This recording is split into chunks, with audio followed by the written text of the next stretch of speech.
Chapter 47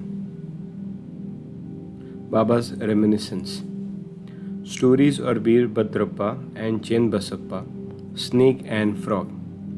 The last chapter describes Baba's reminiscence about two goats. This chapter describes two such reminiscences and relates the story of Veerbhadrappa and Chenbasappa. Preliminary. Blessed is the face of Sai. If we cast a glance at him for a moment, he destroys the sorrow of many past births and confers great bliss on us. And if he looks at us with grace, our bondage of karma is immediately snapped away and we are led to happiness. The river Ganges washes away the dirt and sins of all party who go to her for a bath, but she intently longs for the saints to come to her and bless her with the touch of their feet and remove all the filth sins accumulated in her. She knows for certain that this can only be removed by the holy feet of saints. Sai is the crest jewel of the saints, and now hear from him the following purifying story. Snake and the Frog. Sai Baba said, one morning after taking my breakfast, I strolled along till I came to a small river bank. As I was tired, I rested there, washed my hands and feet, and had a bath and felt refreshed. There was a footpath and a cart track sheltered by shady trees. The breeze was also blowing gently. As I was preparing to smoke chilim pipe, I heard the croaking of the frog. I was striking the flint and lighting the fire when a traveler turned up, sat by my side, bowed down to me and politely invited me to his house for meals and rest. He lit up the pipe and handed it to me. The croaking was heard again and he wanted to know what it was. I told him that the frog was in trouble and was tasting the bitter fruit of his own karma. We have to reap now the fruit of what we sow in our past life, and there is no use crying about it now. Then he smoked and handed over the pipe to me and said that he would go there in person and see for yourself. I told him that a frog was caught by a big snake and was crying. Both were very wicked in their past life and now reaping the fruit of their past actions in the present bodies. He went and found that a huge black serpent was holding a big frog in its mouth. He returned to me and said that in 10 or 20 minutes the frog would be eaten up by the snake. I said, no, this can't be. I am its father, protector, and I am here now. How shall I allow the snake to eat it up and I am here for nothing? Just see how I release it. After smoking again, he walked to the place. He was afraid and asked me not to proceed further as the snake might attack us. Not minding him, I went ahead and addressed the creature thus, O Veerbhadrappa, has not your enemy Basappa yet repented, though he has been born as a frog, and you too, though born as a serpent, still hold bitter enmity against him. Be ashamed of yourself, give up your hatred now, and rest in peace. On hearing these words, the snake left the frog quickly and dived into the river and disappeared. The frog also jumped away and hid itself in the bushes. The traveler was much surprised. He said that he could not understand how snake dropped the frog and disappeared on hearing the words. Who was Veerbhadrappa and who was Basappa, and what was the cause of their enmity?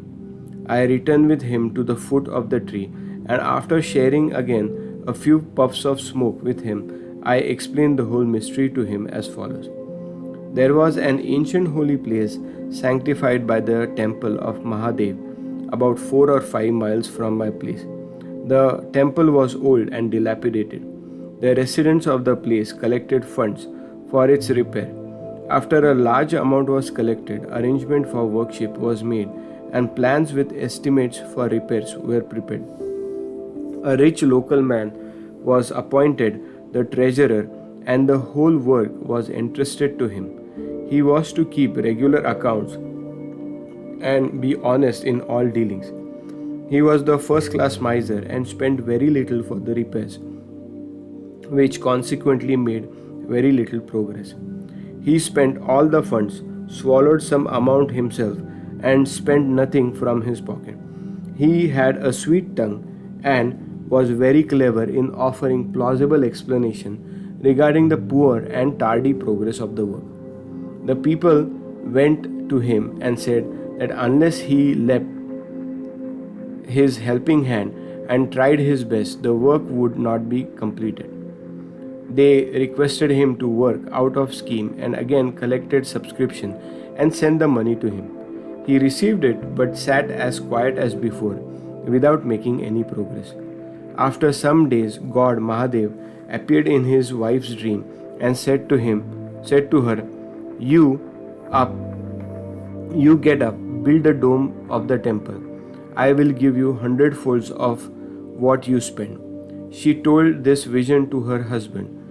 He was afraid that it would involve him in expenses and therefore laughed it off, saying it was a mere dream and a thing not to be relied and acted upon, or else why did not God appear to him in the dream tell him about it? Was he far off from her? This looks like a bad dream, having its object in creation of ill feelings between husband and wife. She had to remain quiet. God does not like big subscriptions and donation collected against the wishes of the donors, but he likes even trifling amounts given with love, devotion, and gratitude. Some days after, God again appeared in her dreams and said, "Do not bother yourself about your husband and collection with him. Don't press him to spend any money for the temple. What I want is bhava and devotion. So give if you like anything you own." She consulted her husband about the vision and decided to give God her ornaments given by her father. The miser felt disconcerted and decided to cheat even God in this item. He undervalued the ornaments at ₹1,000 and bought them himself, and in lieu of the amount gave a barren field to God as endowment or security. The wife agreed to this. The field or land was not his own. It belonged to one poor woman named Dubaki, who mortgaged it to him for ₹200. She was not able to redeem it for long. So the cunning miser cheated all, his wife, Dubaki, and even God. The land was sterile, uncultivated, and worth nothing, and yielded nothing even in the best season. Thus ended this transaction, and the land was given in possession of the poor priest who was pleased with the endowment. Some time later, strange things happened. There was a terrific storm and heavy downpour. Lightning struck the house of the miser when he and his wife both died. Dubaki also breathed her last. In the next life, the rich miser was born at Mathura in a Brahmin family and was named Veerbhadrappa. His devout wife was born as a daughter of the priest of the temple and was named Gauri. The woman Dubaki, the mortgager, was born as a male in the family of the Gurav, attendant of the temple, and was named Chenbasappa. The priest was a friend of mine. He often came to me, chatted, and smoked with me. His daughter Gauri was also devoted to me. She was growing fast, and her husband was seeking a good husband for her. I told him not to worry, as the bridegroom himself would come seeking her. Then there came a poor boy named Veerbhadrappa, wandering and begging his bread to the priest. With my consent, Gauri was given in marriage to him. He was also devoted to me initially, as I recommended his marriage, but later became miser. Even in this new life, he was hankering after money and asked me to help him to get it, as he was leading a married man life. Strange things happened. There was a sudden rise in prices. By Gauri's good luck, there was a great demand for land, and the land was sold for 1 lakh of rupees, 100 times the worth of the ornament. Half the amount was paid in cash, and the remaining was to be paid in 25 installments, or rupees 2000 each. All agreed to this transaction but began to quarrel over the money. They came to me for consultation. I told them that the property belonged to God and was vested in the priest, and that Gauri was his sole heiress and proprietariness, and no amount should be spent without her consent, and that her husband had no right whatsoever to the amount. On hearing my opinion, Veerbhadrappa was annoyed with me and said that I wanted to establish Gauri's claim and embezzle her property.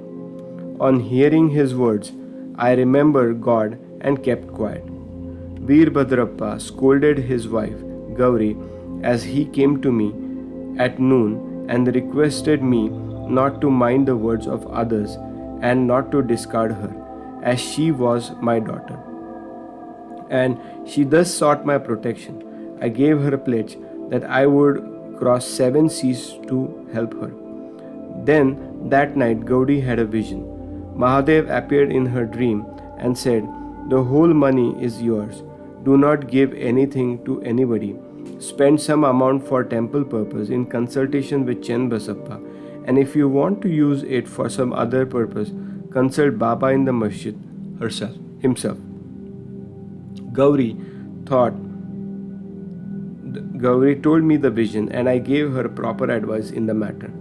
I told her to take the principal or capital amount to herself, give half of the amount to Chenbasappa, and that Veerbhadrappa had nothing to do in this manner. While I was thus talking, both Veerbhadrappa and Chenbasappa came there quarreling. I tried my best to pacify them and told them of God's vision to Gauri. Veerbhadrappa got wild and angry and threatened to kill Chenbasappa, cutting him to pieces. The latter was timid. He caught my feet and sought refuge in me.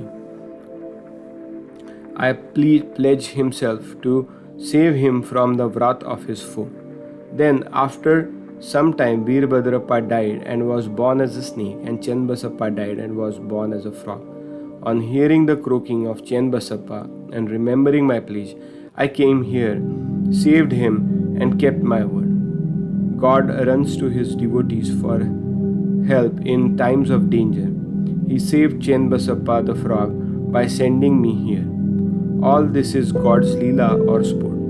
The moral of the story is that one who reaps what one sows, and there is no escape unless one suffers and squares up one's old debts and dealing with others, and that greed for money drags the greedy man to the lowest level and ultimately brings destruction to him and others. Bow to Shri Sai. Peace be to all.